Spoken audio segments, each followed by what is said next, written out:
Welcome to Then and Now, a podcast by the UCLA Luskin Center for History and Policy. We study change in order to make change, linking knowledge of the past to the quest for a better future. Every other week, we examine the most pressing issues of the day through a historical lens, helping us understand what happened then and what that means for us now. Hello, and welcome to Then and Now. I'm your host for today, Ben Zdenchanovich. I'm a postdoctoral fellow at the Luskin Center for History and Policy at UCLA, which sponsors this podcast. The topic of today's episode is the United Auto Workers, or UAW, and their landmark strike against the big three automobile manufacturers in Detroit: Ford, General Motors, and Stellantis.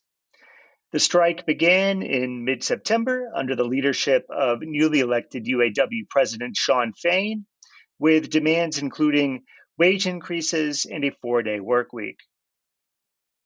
I'm delighted to be joined today by acclaimed labor historian Nelson Lichtenstein. Nelson is a research professor in the Department of History at the University of California, Santa Barbara, where he directs the Center for the Study of Work, Labor, and Democracy. He's the author of many influential books, including a 1995 biography of UAW President Walter Reuther. He is most recently the co-author, along with the late Judith Stein, of A Fabulous Failure: The Clinton Presidency and the Transformation of American Capitalism, published by Princeton University Press in 2023. Nelson Lichtenstein, thank you for joining us. Delighted to be here. So among your most notable works is your 1995 biography of the long-term UAW president, Walter Reuther. So could you please start out by giving our listeners some kind of broad historical background? Who was Reuther? What was the UAW? So Reuther was the president of the UAW from 1946 until his death in 1970, which kind of roughly corresponds with what historians often think of as kind of the quote unquote golden age of American industrial capitalism and the New Deal order. So what was the role of the UAW and Walter Reuther in kind of forging the post-war American political economy in the years and decades after World War II? Yeah, well, I mean, Reuther's name has come into the news again occasionally because in the current strike, I think we'll get into this. It has some echoes of the kind of political posture and economic and bargaining that Reuther and his team did in the 1940s and 50s and 60s. So Walter Reuther, born in 1907, came out of a socialist family. Went to Detroit, worked at Ford Motor Company in the non-union days. He was a very, very good worker, skilled tool and die worker. Visited the Soviet Union in the early mid 30s with his brother. Was on the left. He was on the left, no doubt about it, and came back to the United States and helped found the United Automobile Workers in the great heroic strikes and sit downs and mobilizations of the late 30s, and then he was a social democrat. He formed his own fraction caucus, which had lots of radicals in it, but it was opposed to another caucus in the Union, which was backed by the communists. So he's often called an anti-communist, and he was a left-wing anti-communist. He would call himself an anti-Stalinist. So he in the war, during the World War II, he put forward what he did was what Reuther did, and the CIO more generally, but Reuther was clearly the kind of the most sort of one of the more imaginative figures of this sort. They put forth kind of bargaining demands, which had more. They were more than just bargaining for the existing, union that existed, or they were designed to reshape the whole political economy, through bargaining. So, for example, very early on in the war, when airplanes were desperately needed to defend Great Britain, and Reuther was an interventionist. He favored even before Pearl Harbor, the U.S. Getting involved in more. He put forward a plan called 500 planes a day, which would have meant that all of the auto companies in Detroit would have merged and shared their tooling and their production facilities to produce lots and lots of fighter planes. It was kind of an imaginative scheme, and part of it was actually adopted by the U.S. government and the auto companies during the war itself. After the war was over, and here we get more relevant to the current moment, Reuther, the fear of everyone was that we'd have a post-war depression, that all the high wages and overtime of the war would be ended, and then you'd end up like in the early 20s, and then of course the 30s, you'd end up with overproduction and a depression. So Reuther demanded in the 1946 set of strikes wage increases without price increases. The U.S. government had already provided something like 30% of all the new industrial capacity in the United States had been built during the war, at taxpayers' expense. So Reuther is saying, well, this is a public good, and so the workers should benefit from that by not having an inflationary spike after the war, which we'd had after World War I, keeping prices steady for steel and auto and everything else. But we do need a wage increase because the end of overtime, and also because of the huge investment by the taxpayers in American political economy, in the economy. And it was really designed not just for the auto workers, but he was thinking about the entire working class to recalibrate and rebalance the relationship between profits and wages, for the whole country.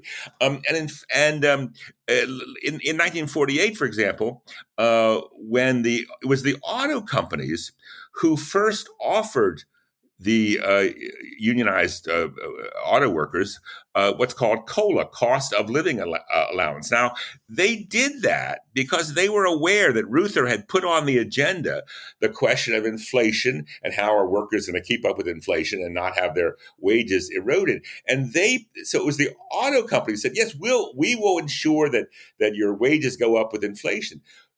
Reuther and his people around rejected that, because they said, we do not want just to have auto workers have their real wages protected. We want the entire working class. So we're still in favor of price controls and government regulation of the auto industry and controls, so that the entire working class, non-union, union, middle class, white collar, benefits, as well as the auto workers. Now they lost that battle. I mean, and COLA became a kind of standard feature, which then became very popular. But that was the way that Reuther was thinking, and not just Reuther.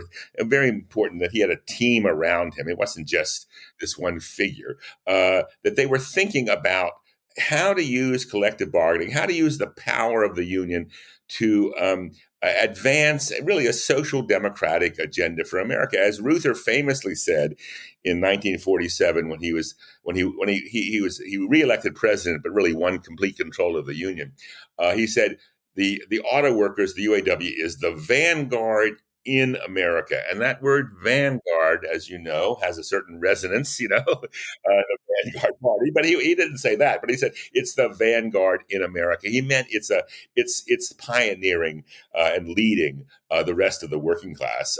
And throughout the 50s and 60s, which was a period when the real wages of American workers doubled. It's the only time that's happened in 175 years, and in one generation. And this was, there were strong unions. The UAW wasn't the only one. The UAW continued to try with less and less success because of the nature of American politics, but to leverage its bargaining so that the companies would alter the way they did business or the way they approached Washington. So just to give you an example, in 1949 and 50, when lots of unions began to demand pensions from the companies, the UAW did too, but again, it wanted to have Social Security, that is the system that that all working Americans or many working Americans participate in, whether you're union or not, whatever your industry. They wanted to Social Security to be enhanced, and there was a fear that if every well organized, highly paid steel worker and auto worker got a pension, the pressure would be reduced on the government to provide a good Social Security benefit. So the UAW structured its demand to say, if General Motors gives us a pension and then Social Security goes up, then we'll take less pension. In other words, they wanted to make it inversely related so that GM would lobby in favor of higher Social Security benefits for everyone, so it would pay less out of its own treasury. At least that was the theory. It didn't work, but that was an idea they had, and they did that in other ways as well. So Reuther he was a kind of a leader. Again, with a team.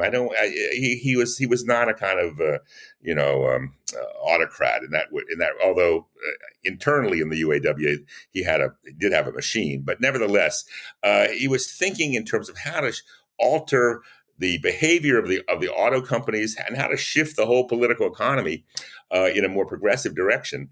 And I think there are echoes of that in the current strike. Mm-hmm.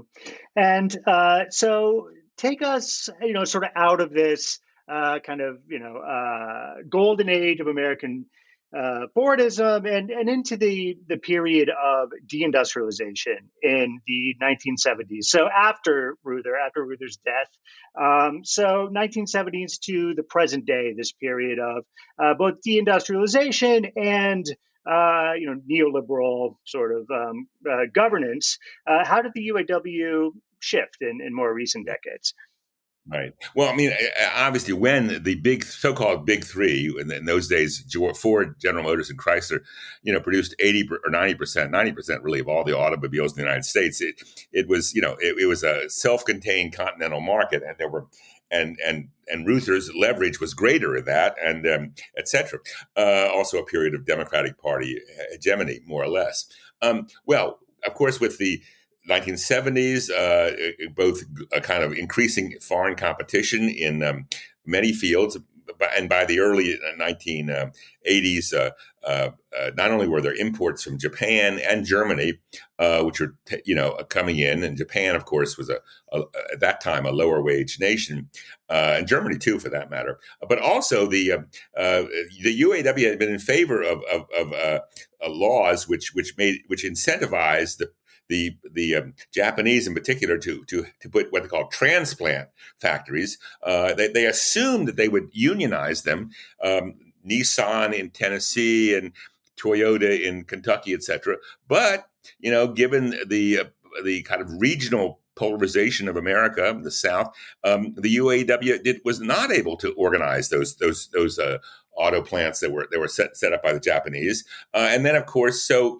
the early '80s, after the Ronald Reagan's destruction of Patco and the near bankruptcy of Chrysler, it was the auto companies that began to make demands on the union.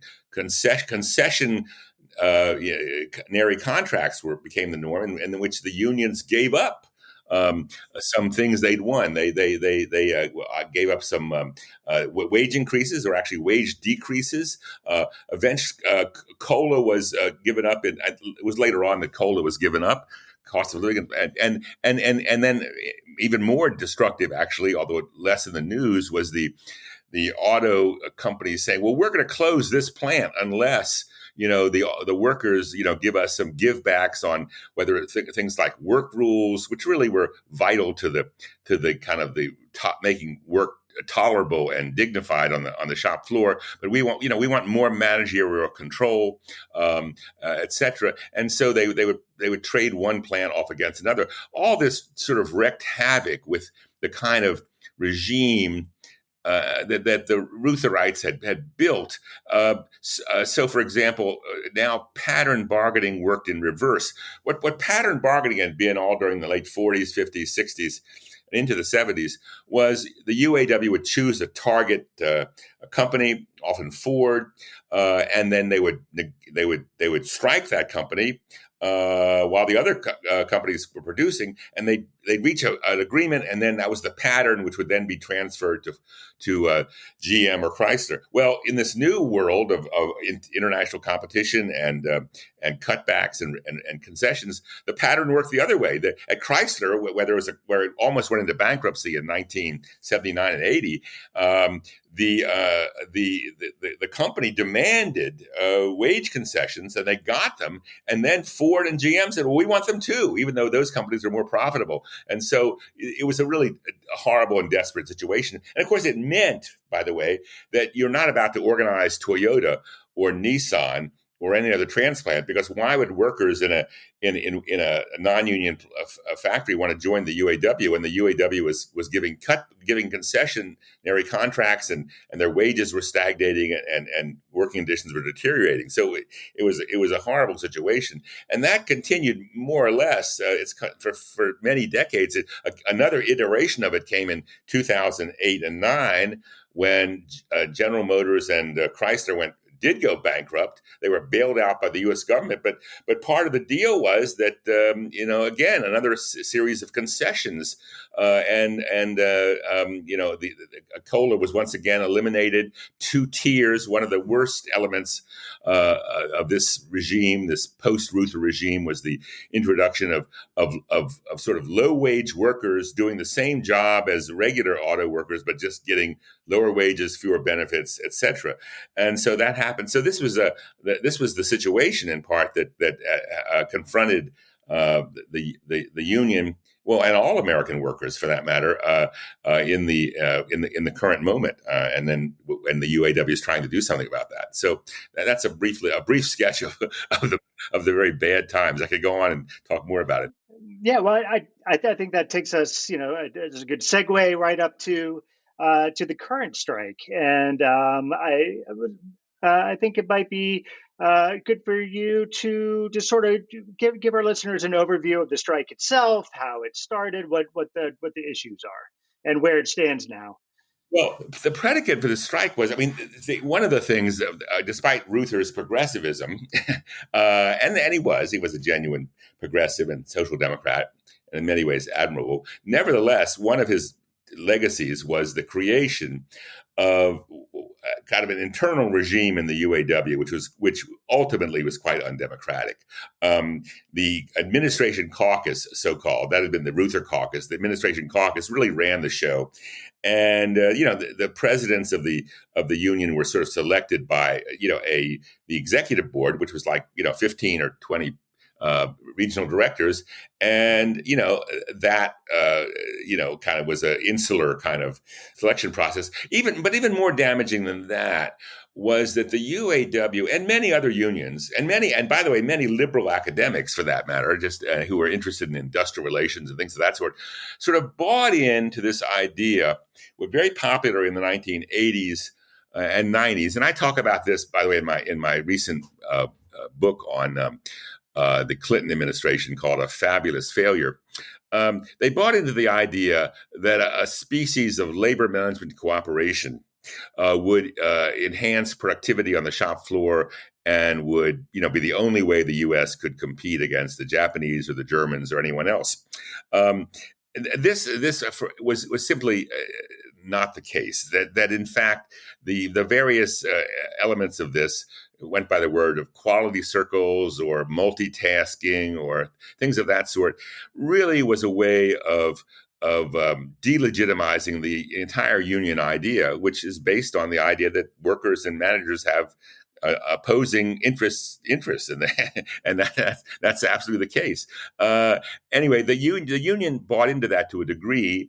There were these joint retraining centers set up in all the big companies, and frankly, they became slush funds and just dens of corruption. And part of the corruption scandal that really tarred the UAW in the last few years, in which 2 presidents of the union went to jail for really stealing the money of the dues payers, really came out of this so-called labor management cooperation schemes.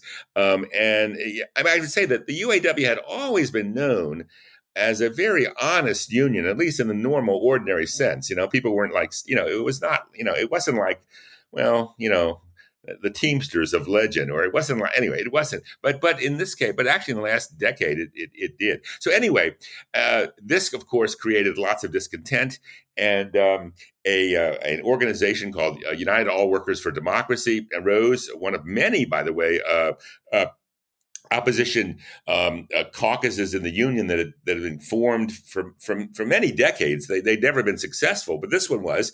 And because of the corruption scandal, what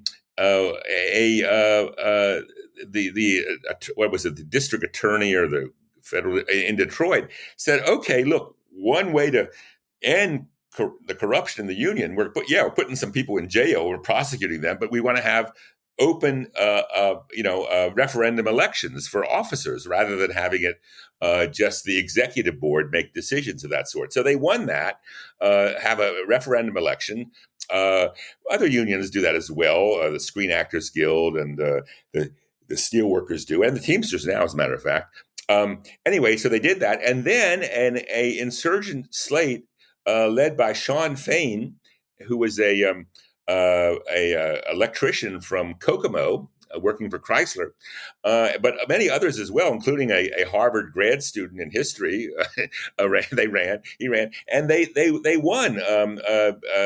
Fain by a rather narrow margin, the presidency, but actually other members of the slate, on the executive board. So you got a very new crop. Fain's campaign slogan was no corruption, no concessions, and no tiers. In other words, that idea of having different wages for different people. And let me just make one point here, which I think many people on the left and in the union movement don't pick up on as much. When you talk about inequality in the workplace, and Fain has done this himself. By the way, I think Fain is otherwise an excellent orator, and I'll talk about that a little bit in a minute. But he is, what is her name? Mary Barry? How do you pronounce the head of General Motors? Barry, I think. Mary Barry. Anyway, all the executives, Ford, Farley's head of Ford, they're making, $30 million a year, and an auto workers, would be doing really well to make $90,000 a year. Okay. Big inequality, right? And that's true. That's all there. And Bernie Sanders, of course, has denounced the billionaire class, and Shawn Fain has picked up on that, and I think his rhetoric sometimes sounds a little like Bernie and a little bit like Walter Reuther. Anyway, and that inequality is unquestionably there, and people don't like it, and it's a good talking point. But if you want to know what really irritates workers, and would irritate you or any of us, it's when the person right next to us in the office or behind the counter or on the assembly line, who's doing precisely the same work as we are, is either earning like $3 an hour more or $3 less. This is what you can see. This is what you can grasp. This is what you every day you deal with. You don't see the head of Chrysler, every day. You don't watch their jets taking off, in the Detroit airport. But you've got the person right next to you, and that's the tier system, and that corrodes union solidarity. It creates divisions. It's irritating. And Fain said we got to end that, and that's what is really important. And I think he is succeeding in forcing the companies to end that system. And I just want to emphasize that, because we talk about inequality in America, and we're usually thinking about billionaires versus ordinary, and that's all true. But I think the more socially consequential inequality is within the working class. And in the heyday of unionism, that compression between, say, a tool and die maker who used to earn 3 times more than say an African American, someone who worked in the motor building, which is a terrible kind of work. Now, by the end of the 50s or 60s, was earning like, maybe 25% more or 30% more. And one of the social facts in auto in Michigan was that in the heyday of the UAW, like in the mid 1950s and 60s, black auto workers earned like 95% of what white auto workers earned, and that was a result of the union. They would say, yeah, we want $1 an hour wage increase for everybody. Well, when you do that squeezes the inequality, and I can't say how important that is. And obviously, it has an ethnic, racial, and gender dimension to it. Mm-hmm. Yeah, great point that we don't often think about. But you also mentioned some of the rhetoric that Shawn Fain has been using in his speeches recently.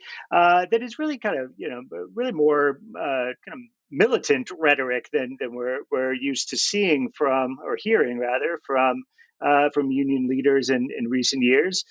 So how does that? There's a lot more talk about sort of class explicit language of class and class struggle. So how does he compare with, say, a Walter Reuther? Yeah. Well, I mean, by the way, of course, when he began this, he's elected in March, and now he's I mean, this is sort of like the old days when a new, like Harry Bridges with the longshoreman or a Reuther, who just wins a strike at a sit down strike. Then you have this bargaining like right away. It's not like after a decade or something. So he's brand new. And he very symbolically at the beginning of the contract negotiation said, no, I'm not shaking hands with the executives of the big three, which had been tradition, a handshake at the beginning of negotiations. No, I'm shaking hands with the membership, and he sort of stiffed, I think, kind of there was going to be a meeting and he didn't show up anyway. So that was sort of a symbolic. So I would say there are three sources of Fain's rhetorical I would say magic, but I mean, I think it's very good. It's very good, and one is, I think, Walter Reuther, and he does talk about the strike is not just in the interest of auto workers, but in the interest of the entire working class. He makes that very clear, and he shows that what we're trying to do, and I'll get to the discussion of battery plants, for example, in the green transition, and he's trying to make the companies do things that they wouldn't want to do, and which will benefit everyone. So that's one thing. Second, of course, is Bernie. I mean, the denunciation of the billionaire class, which he does very, very effectively, and in a recent speech, I just thought it was incredible. He said, yeah, we know that these executives at the auto companies, they're contemptuous of us. We know that. They wouldn't want us on their jets. They don't want to have dinner with us. They let's stop this sense that, we're all in this together, that we know they disdain us. And we welcome it because we have the same.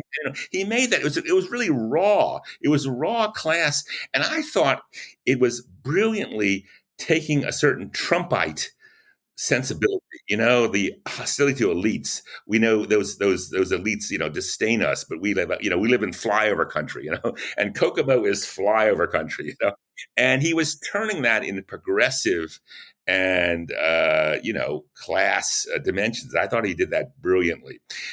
And then the third element, which I think most people haven't picked up on, is the social gospel. Fain knows how to use the Bible and biblical phrases. He's very good at that. I don't know exactly what his religious upbringing was. I think it was Protestant, Indiana. And he's very good at that. Actually, Debs, who's also from Indiana, could do that as well. And I don't know if he's a religious person or not, but he uses that. And he was describing in one of his speeches, what is hell? And he was defining, well, hell is not knowing where what your next shift is coming from. Or hell is not knowing if your plant's going to. I mean, it was very well done, using that. So I think those three sources, Reuther projecting a broader sense of what the strike is all about.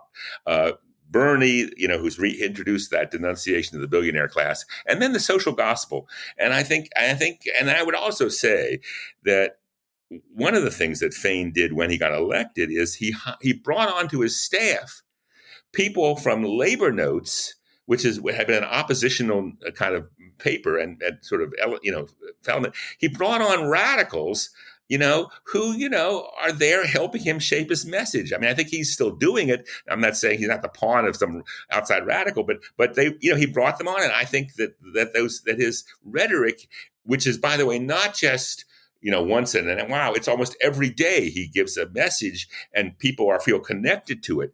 And I think that this is what leadership is really all about. And he's not just, again, it's not just him. There's a whole team there. I want to make that clear, but he does sort of symbolize it.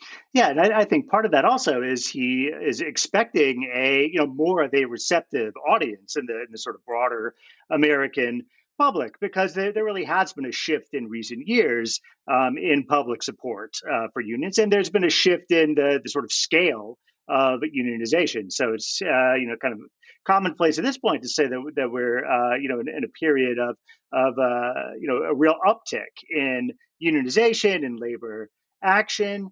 But a lot of that has been really centered in the sort of service economy, post-industrial economies. So healthcare, Amazon, Starbucks.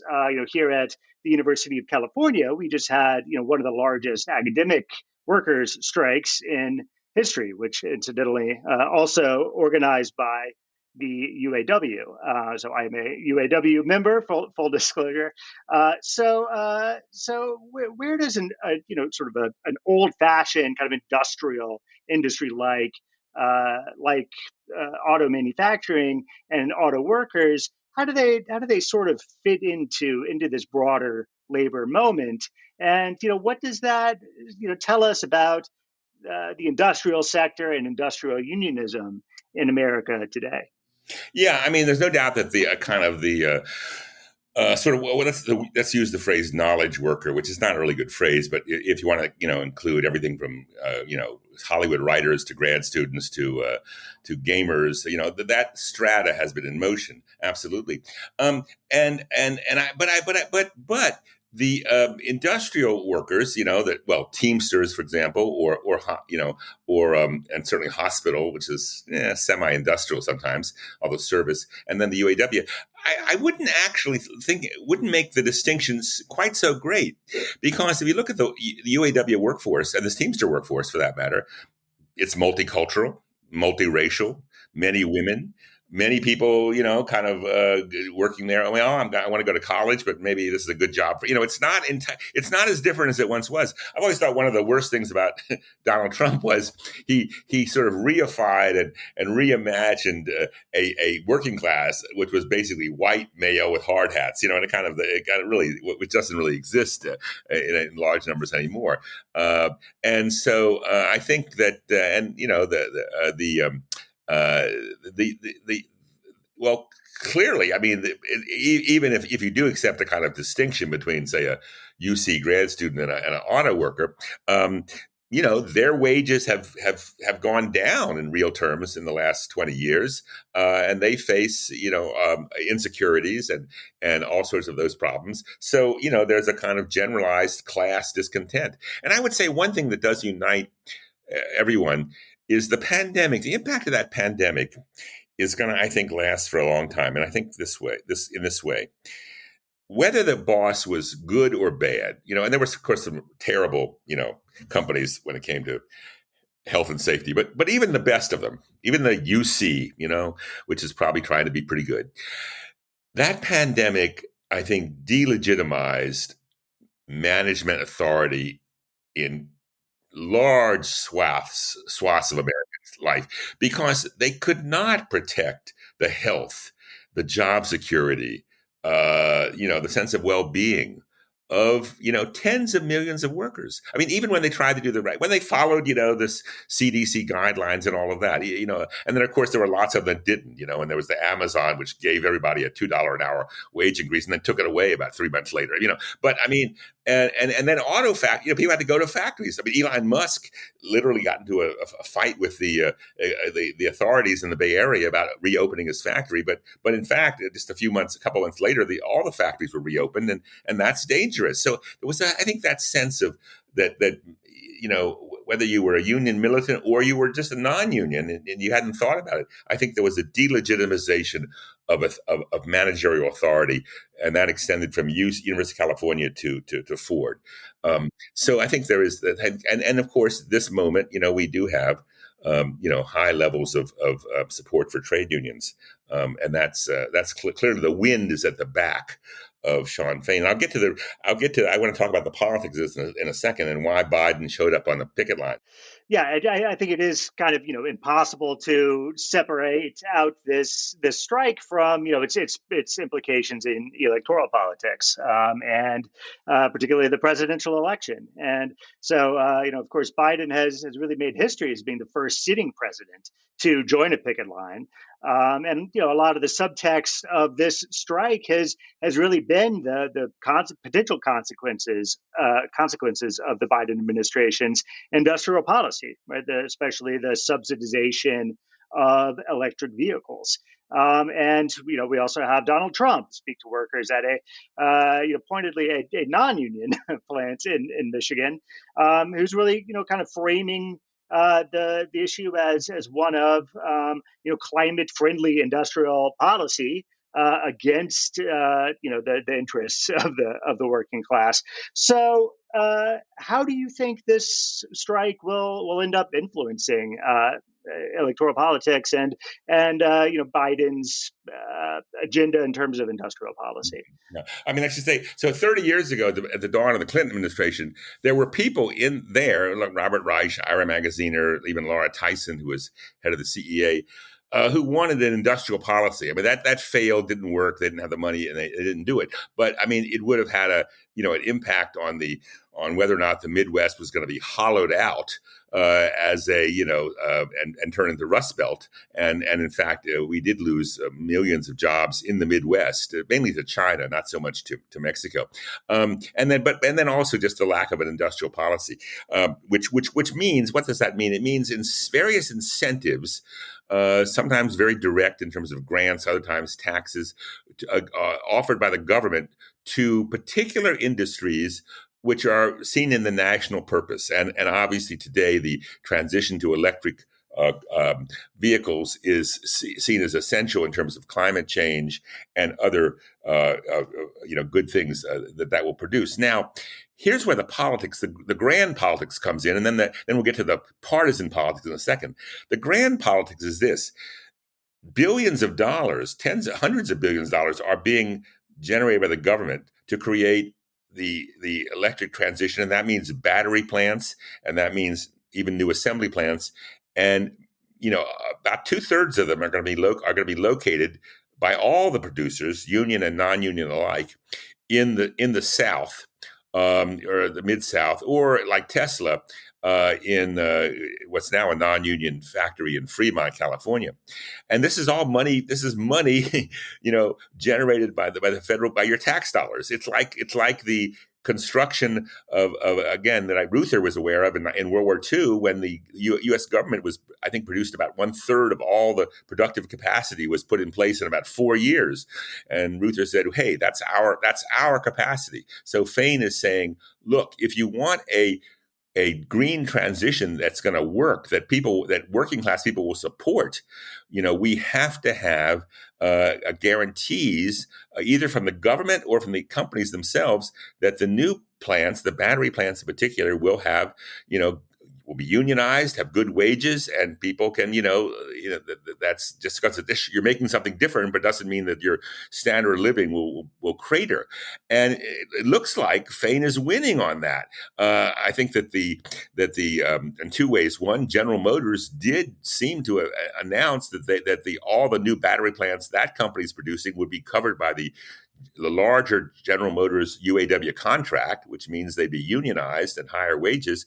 And then Biden, here the devil's always in the details, but how do you incentivize or just demand that, if you're going to take a $10 billion loan from the U.S. government, you better have a unionized high-wage plant, whatever you're building. And I think showing up on the picket line was sort of part of that. Now, and the other way in which that is done, if the UAW wins a big wage increase from the unionized big three, then they can take that wage increase to Tesla, to Toyota, to Nissan and say, hey, look, we won. The union can work. Join us, and that's the kind of that and Biden was saying you deserve a wage increase, not just to make up for past concessions, but also as a way of saying, this is what you deserve. And he didn't make the point about unionizing Tesla, but I think that's implied there. So that's one really important thing. Now, Trump is banking on just the opposite. And he makes it very explicit. Oh, the transition to electric vehicles? Well, that means you have lousy jobs or you won't have any jobs at all. And so don't do it. Stop it. Forget it. And so really, this UAW strike, and if they do get a pathway to a just transition, is undercutting the Trump argument, and that's really important. That's the grand, and then of course that will have impacts on partisan politics. One can imagine, and I will predict this, 1 year from today, what will you have? You'll have Biden giving speeches saying, we're reindustrializing the Midwest with high-paying unionized jobs, and they're also in the South as well. And Shawn Fain, I think the union's very smart not to endorse, Biden right now. They're saying, look, we want you to see what you're doing for us. But if they win this strike, and I think they will be able to declare victory at least on a lot of issues, I can see Shawn Fain with enormous credibility going to Ohio, Michigan, Indiana, saying, vote for Biden. Yes, he provided hundreds of billions of bucks for the green transition, and they're going to be good jobs. And I can see that. And I think that's the kind of voice that's going to have enormous credibility. Yeah, well, that partially answers my final question for you, which is, where do you see us going from here? What do you think is the kind of broad sort of future of the American labor movement? Especially in the context of the challenges that we are facing now in terms of climate change, AI, competition with China. What do you see for the future? Here I have to put a note of caution, because we have this historic moment of high support for unionization. We have a government, Biden, whether he's the most union president ever, but he's doing a lot of stuff. Certainly more than rhetorically, the NLRB is quite active, etc. But two things are stymieing a dramatic increase in the size of the union movement. And one is the legacy of decades and decades of judicial conservatism, because it's not enough for the NLRB to come out with a liberal opinion on some organizing drive.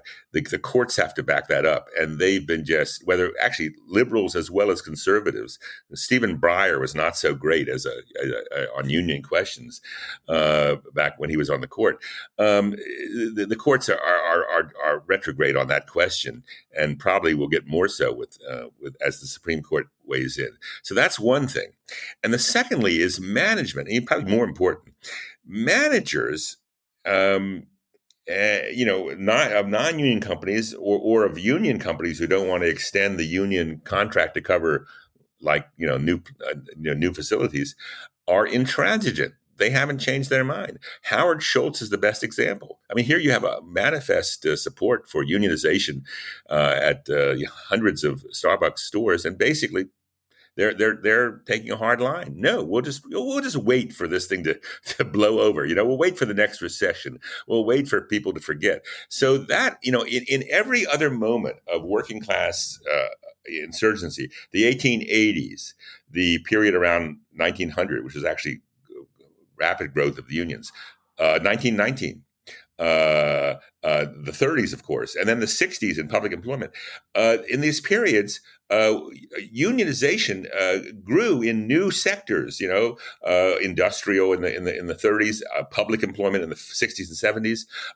But today, the ironic fact is that every one of these unions we're talking about, screenwriters, auto, Teamsters, they're all either 80 to 120 years old. Okay, I mean, they aren't. Where's the brand new union that was, which is, yeah, okay, a couple of Starbucks coffee shops, or maybe, but where's the, in the 30s, they formed the UAW in 1935, and by 37 it was holding sit down strikes, and it was recognized. And at the Memphis sanitation strike in 1968, the unions formed like 4 months before, and then after a titanic battle, it's recognized. I mean, where is that happening today? It isn't happening. And so that's a note of caution. I have some ideas about how that could happen. I think it has to do with the FTC sort of and Federal Trade Commission weighing in a pro-union fashion. I think that would be a kind of, but it hasn't happened yet. Okay, let's leave it there. Nelson Lichtenstein, thank you so much for joining us. You're welcome, indeed. Thank you for listening to Then and Now, a podcast by the UCLA Luskin Center for History and Policy. You can learn more about our work or share your thoughts with us at our website, luskincenter.history.ucla.edu. Our show is produced by David Myers and Rosalind Campbell, with original music by Daniel Reichman. Special thanks to the UCLA History Department for its support, and thanks to you for listening.